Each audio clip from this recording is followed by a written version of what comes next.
Assalamualaikum warahmatullahi wabarakatuh. Kami dari kelompok 1.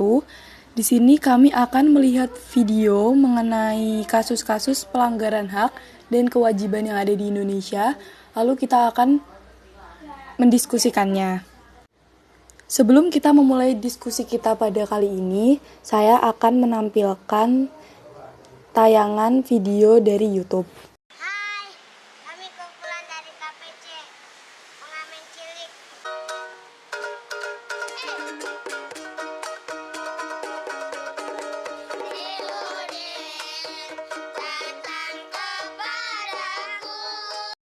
Saya Amirul Awaludin, absen 4. Terlihat di video suatu anak yang mengamen yang termasuk pelanggaran hak terhadap pasal 31 ayat 1 bahwa setiap warga negara berhak mendapatkan pendidikan yang layak, apalagi dana masjid. Kenapa bisa dikatakan pelanggaran hak?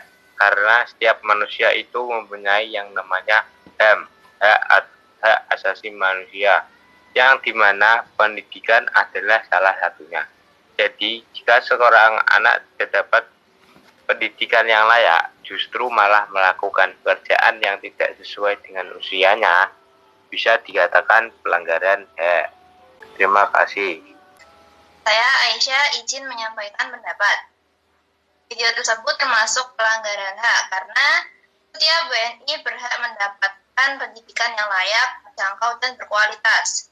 Hal tersebut seiring dengan amanah konstitusi yang tertuang dalam Undang-Undang Dasar Negara Republik Indonesia tahun 1945 pasal 31 ayat 1 dan ayat 2. Juga dalam Undang-Undang Nomor 39 tahun 1999 tentang HAM pasal 12 yang berbunyi setiap orang berhak atas perlindungan bagi pengembangan pribadinya untuk memperoleh pendidikan, mencerdaskan dirinya, dan meningkatkan kualitas hidupnya agar menjadi manusia yang beriman, bertakwa, bertanggung jawab, berakhlak mulia, bahagia, dan sejahtera sesuai dengan hak asasi manusia. Pendidikan dapat meningkatkan kapasitas dan keahlian sumber daya manusia yang pada akhirnya diharapkan dapat meningkatkan kualitas hidupnya. Bahwa Indonesia sebagai negara kepulauan, ketika kita berbicara tentang pendidikan, hal tersebut berkaitan erat dengan aksesibilitas, kualitas, dan biaya. Namun, perkembangan teknologi yang ada saat ini, masalah aksesibilitas tidak lagi terlalu menjadi kendala. Tapi, dilihat dari video tersebut, banyak sekali anak-anak yang masih tidak mendapatkan pendidikan yang layak karena tidak meratanya pembangunan yang ada di Indonesia. Itu saja, sekian dari saya. Terima kasih. Silakan untuk yang lain. Ya, saya Alfa akan mengaitkan video yang telah ditayangkan tadi dengan sebuah artikel dari website jurnal.hukumonline.com dengan judul artikel Perlindungan Hukum Anak Jalanan dalam Konsep Hak Asasi Manusia Pasca Reformasi. Dalam artikel ini termuat sebuah kalimat yang berbunyi setiap anak secara kodrati memiliki harkat, martabat, dan hak-hak sebagai manusia yang harus dijunjung tinggi oleh siapapun. Namun pada kenyataannya pelanggaran hak asasi manusia terhadap anak masih terjadi berupa anak yang ditelantarkan, anak yang meminta-minta di jalanan, dan anak yang dipekerjakan.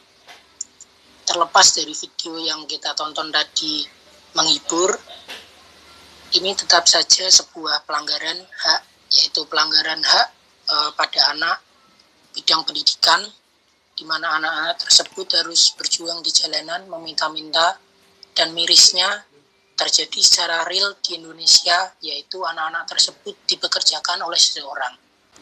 Nah, dalam konsep hak asasi manusia, menurut Undang-Undang Dasar NRI 45 pasca reformasi, konsep ini mengatakan bahwa senantiasa menjunjung tinggi dan melindungi hak anak jalanan sebagai manusia yang berharkat dan bermartabat. Namun pada kenyataannya itu semua belum terjadi secara optimal di negeri ini.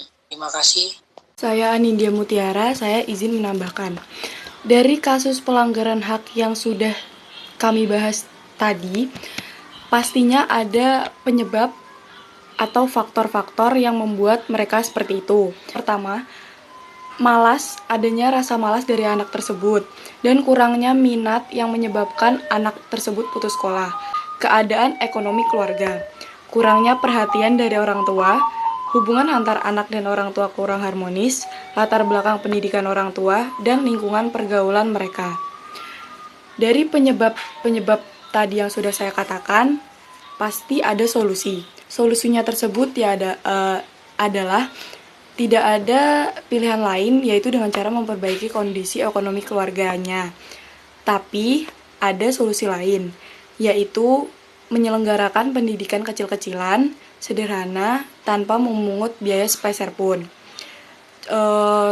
Contohnya mahasiswa atau mahasiswi, mereka dapat berpartisipasi untuk meningkatkan program-program sukarela pendidikan di daerah pedesaan maupun perkotaan agar dapat memberikan mereka inspirasi agar mereka tidak putus sekolah dan membangkitkan kesadaran orang tua akan pentingnya pendidikan anak dan memberikan dorongan dan bantuan kepada anak dalam belajar.